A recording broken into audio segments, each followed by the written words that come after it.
Friends, welcome to Deiva's creative channel. எல்லோரும் எப்படி இருக்கீங்க? இன்றைக்கி சீடை எப்படி செய்கிறது, டேஸ்டியான சீடை எப்படி செய்கிறது அப்படின்னு பார்ப்போம். நான் வந்து 1 கிலோ அரிசி, பச்சரிசியை நல்லா கழுவி காய வச்சுட்டு அது கூட 1/4 படி புழுங்கல் அரிசியை பொரியரிசி வறுத்துக்கணும். நல்லா வறுத்து பொரியரிசி மாதிரி எடுத்துக்கணும். அப்புறம் 100 உளுந்தையும் நல்லா செவக்க வறுத்து அந்த 1 கிலோ பச்சரிசியோடு சேர்த்து அரைச்சிக்கிட்டேன். மிஷினில் கொடுத்து அரைச்சி எடுத்துகிட்டு வந்துட்டேன். அதில் நான் 1/2 கிலோ மட்டும் எடுத்திருக்கேன். ஒரே இதில் வந்து சொல்லும் போதே கொஞ்சம் குறைன்னு அரைச்சி வாங்கிட்டு வந்துடுங்க. ரொம்ப நைஸாக அரைக்கக்கூடாது. லைட்டாக குறைன்னு இருந்தால் சீடை ரொம்ப நல்லா டேஸ்ட்டாக இருக்கும். அப்புறம் வந்து 1 கிலோவையும் போட்டு பிசைஞ்சிட்டு உங்களால் செய்ய முடியாமல் போயிட்டோம். அப்புறம் ரொம்ப நேரம் உருட்டுறதுலாம் ரொம்ப கஷ்டம்னாக்கா கொஞ்சம் கொஞ்சமாக செஞ்சுக்கோங்க. இப்போ நான் 1/2 கிலோ தான் எடுத்திருக்கேன். அதுக்கு ஒரு தேங்காய் எடுத்திருக்கேன். ஒரு சின்ன சைஸ் தேங்காய் எடுத்து திருவி வச்சுருக்கேன். அப்புறம் தேவையான அளவு உப்பு, கொஞ்சம் ஒரு 1.5 ஸ்பூன் வந்து எள் எடுத்திருக்கேன். கொஞ்சோண்டு பெருங்காயத்தூள், ஒரு 2 டீஸ்பூன் வந்து எண்ணெய் எடுத்திருக்கேன். அதில் ஊற்றி பிசைஞ்சால் நல்லா வரும். நல்லா கையில் உருட்டும் போது கையில் ஒட்டாமல் வரும். தேவையான அளவு தண்ணி எடுத்திருக்கேன். மாவு நல்லா பிசைஞ்சு கொடுத்துட்டு ஒரு 20 நிமிஷம் நல்லா அதை வந்து ஊற விட்டுருங்க. ஏன்னா இது ட்ரையான மாவு இல்லையா, இதில் போட்டிருக்க உளுந்து, இப்போ அந்த பொரியரிசி, இந்த தேங்காய் எல்லாம் ஒன்றா மிக்ஸ் ஆகி அந்த மாவு ஊறி வரும்போது தான் அந்த சீடைக்கு டேஸ்ட்டு கொடுக்கும். அதனால் ஒரு 20 நிமிஷம் நல்லா ஊற விட்டுட்டு அப்புறமா கையில் வச்சு உருட்டி ஒரு வெள்ளை துணியில் போட்டு ஃபேனை கீழே உட்காந்து உருட்டுங்க. இப்போ தான் அது கொஞ்சம் காயும். இந்த அளவுக்கு எல்லாத்தையும் மிக்ஸ் பண்ணி நல்லா கலந்து விட்டுட்டு கொஞ்சம் கொஞ்சமாக தண்ணி ஊற்றி பிசைஞ்சிக்கோங்க. ரொம்ப தண்ணியெல்லாம் பிசைஞ்சிடாதீங்க.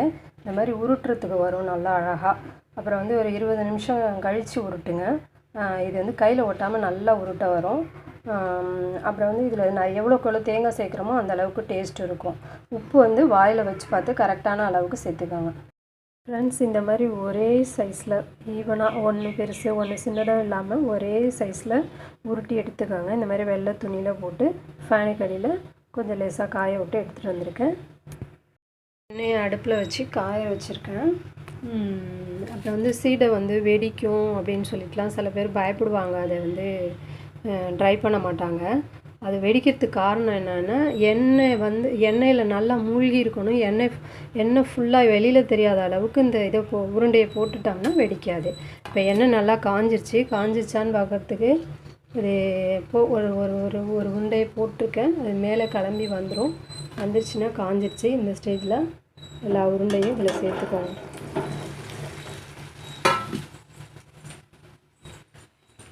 இந்த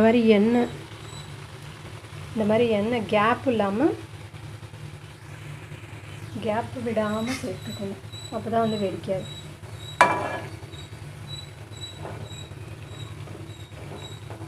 இது வந்து நல்லா, இது எண்ணெய் பத்தாமல் இருக்குது அப்படின்லாம் ஃபீல் பண்ண வேண்டியதில்லை. இது வந்து அப்படியே வெந்து சுருண்டு வந்துடும். அப்போ எண்ணெய் கரெக்டாக இருக்கும். இந்த மாதிரி இருந்தாக்கா வெடிக்காது. பயப்படாமல் போடலாம். நீங்கள் நல்லா டேஸ்டியாக கிடைக்கும். எண்ணெய் நல்லா ஹீட் ஆனோன்னா மீடியம் ஃப்ளேமில் வச்சுருங்க. வச்சுட்டு உருண்டையை சேர்த்துட்டு ஒரு 5 நிமிஷம் 10 நிமிஷம் கழித்து ஒரு வாட்டி இப்படி பெரட்டி விட்டுருங்க. அப்போ தான் வந்து எல்லா பக்கமும் சேர்ந்த மாதிரி வேகும். அப்புறம் வந்து உருண்டை பிடிக்கும் போது ஒரே ஈவனாக பிடிங்க.